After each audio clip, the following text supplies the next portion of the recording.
Louvado seja nosso Senhor Jesus Cristo. Nós vamos iniciar um novo caminho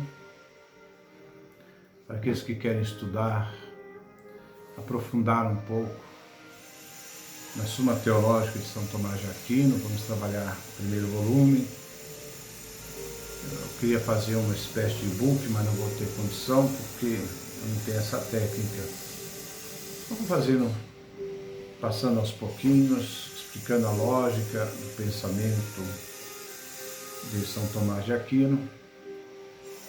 Quem quiser também acompanhar na própria obra, vai ter o meu amigo lá da Paulus, da Rua da Bahia, o Robson. Ele tem a obra completa lá, né? É só entrar em contato com ele. É bom a gente ter um livro de conteúdo denso, que não é simplesmente um achismo, mas tem fundamento naquilo que se faz. Então nós vamos dar início primeiro com uma pequena introdução. Essa introdução depois, né, pode ser feita através de outros verbetes, de alguns dicionários, etc.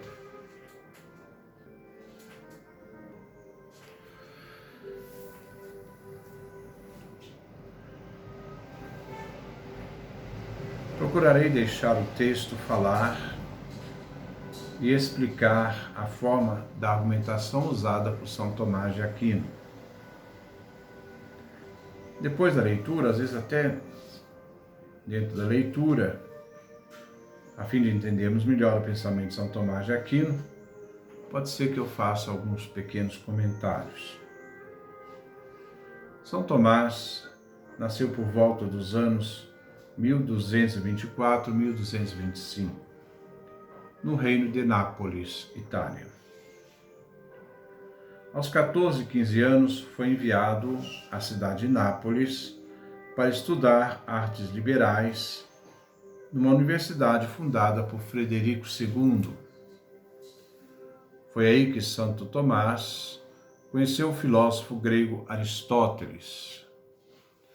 Gente, querer fazer filosofia sem conhecer os filósofos gregos como fundamento do pensamento é uma filosofia vazia, sem significado. Seria fundamental que as pessoas conhecessem a base, o fundamento da filosofia para depois saber filosofar. Mas foi ali, nessa universidade, que São Tomás de Aquino conheceu Aristóteles. Foi também em Nápoles que ele encontrou os frades dominicanos, também frades pregadores se chamavam, que possuíam características que atraíram São Tomás. Uma ordem nova, um novo estilo de vida, pela vida de pobreza. Neste mundo mercantilista, onde tudo se pensa em dinheiro, o dinheiro se tornou seu Deus absoluto, ainda o voto de pobreza, a vida de pobreza, ainda fala alto naqueles que procuram a Deus. É por ali. Ele é a nossa verdadeira e única riqueza. Então ele via também a efervescência daqueles frades, a dimensão intelectual, apostólica, que também atraía a juventude universitária da época. Não adianta ter discursos bonitos, rebuscados, se não existe uma vida totalmente entregue. Aos 20 anos, ele pediu para entrar na ordem dominicana e se afastou de sua família. Sabemos que ele morreu com 49 anos.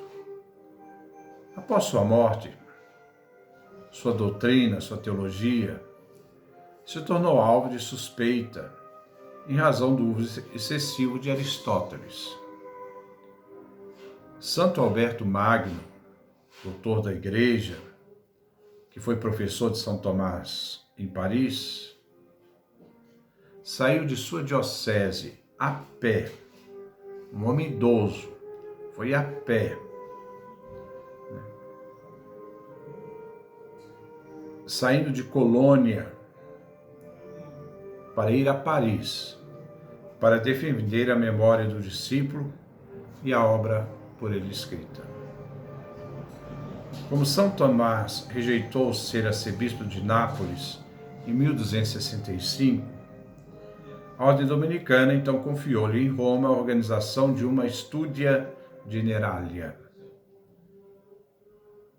cujos programas tinham sido realizados por Santo Alberto Magno e São Tomás.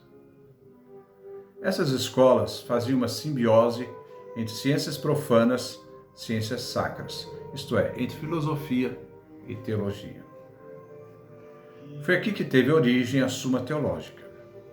A primeira parte nasceu em Santa Sabina, num convento fundado por São Domingos.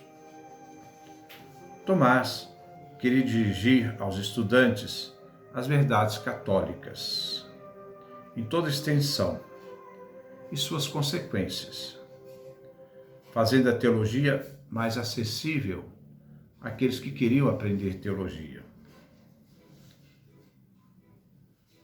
Hoje, teologia com T maiúsculo, uma grande teologia, são poucos que fazem. Tem mais teologismo, achismo. Uma teologia que parte muito mais da exigência daquele que pensa do que da revelação daquilo que realmente nos é apresentado pela Escritura, pela tradição. Foi aí que ele escreveu a primeira parte da Suma Teológica. Em 1269 foi chamado a lecionar em Paris. Ali escreveu a segunda parte da Suma Teológica, a sua teologia moral e espiritual. Mais tarde, Tomás foi enviado a Nápoles para fundar um centro teológico dominicano. Foi em Nápoles que ele escreveu a terceira parte da Suma Teológica. Foi ali que Tomás teve o êxtase em que ouviu Cristo dizer-lhe: escreveste bem a meu respeito, Tomás. Que queres como recompensa? Santo Tomás respondeu: só vós, Senhor. Seu secretário Reginaldo de Piperno diz que Santo Tomás lhe confiou as seguintes palavras: comparado àquilo que eu vi, tudo que escrevi é palha, é feno. Quando, para morrer, ao receber a Eucaristia, o viático disse: recebo-vos, ó salvação da minha alma. Foi por amor a vós que estudei, que velei noites inteiras e me cansei. Fostes vós que preguei e ensinei. Nunca disse uma palavra contra vós. Não me apego tampouco, obstinadamente, a meu próprio sentido. Caso me tenha expressado mal a respeito deste sacramento, submeto-me ao juízo da Santa Igreja Romana, na obediência da qual morro. É um bom testemunho, um grande testemunho de um homem de fé.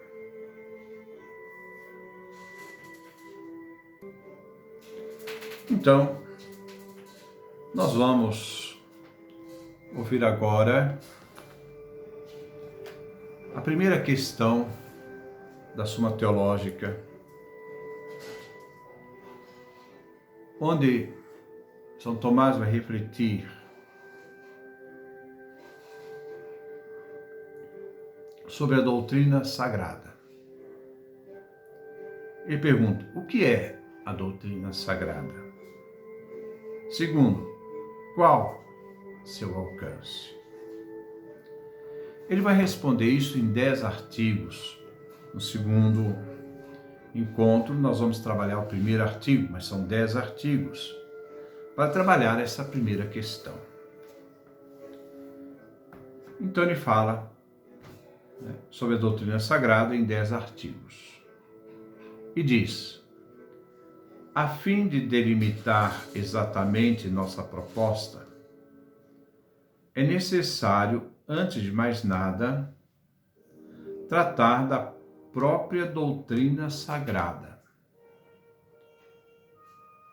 De que se trata e qual sua extensão. A esse respeito, deve-se perguntar. Então, são os 10 artigos. No próximo encontro, vamos trabalhar o primeiro artigo. Quais são esses 10 artigos?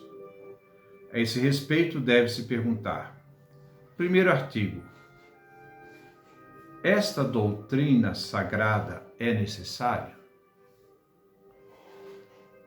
Segundo artigo: esta doutrina sagrada trata-se de uma ciência? Terceiro: esta doutrina sagrada é una, de unidade, ou múltipla? Quarto artigo: esta doutrina sagrada é especulativa ou prática? Quinto artigo, que ele vai trabalhar: essa doutrina sagrada, qual sua relação com as outras ciências? Sexto artigo, que ele vai tratar: esta doutrina sagrada é uma sabedoria? Sétimo artigo, que ele vai tratar: essa doutrina sagrada, qual é seu sujeito? Oitavo artigo: esta doutrina sagrada é argumentativa?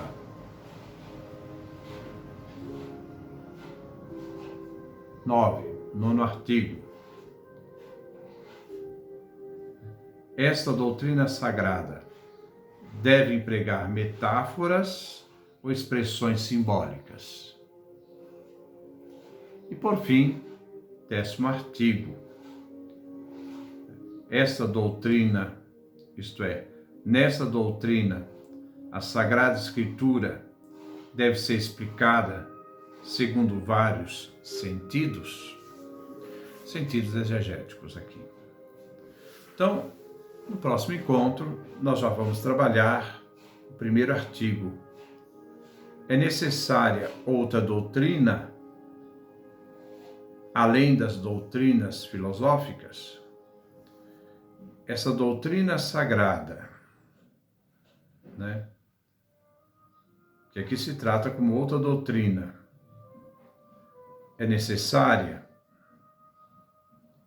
Ou é suficiente as disciplinas filosóficas? Ou então, essa doutrina, ela é necessária como uma realidade além das disciplinas filosóficas? É isso que nós vamos ver. Que a sabedoria divina possa agir em nós e pensarmos como dom divino, não pensarmos como homens, que os seus pensamentos muitas vezes trazem a tendência humana, mas não são capazes de buscar a inspiração divina para poder pensar as coisas de Deus, a nossa salvação, quem é Deus, aquilo que nós cremos. Nesse sentido, nós devemos estar bem atentos. Santo Anselmo falava: teologia se faz de joelhos. se ela não me leva à oração.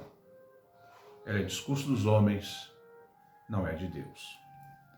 Que Deus nos dê a sua graça, a sua bênção, sua face resplandeça sobre nós.